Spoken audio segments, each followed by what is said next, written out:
இரு பரிவாரமாகும். உம்மாலன்றி இது யாரால் கூடும்?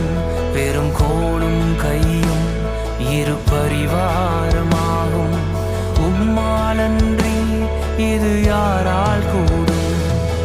ஆகாயத்து பட்சிகளை போஷிப்பீரென்றார், என்னையும் போஷிப்பது நிச்சயமே. காட்டு புஷ்பங்களை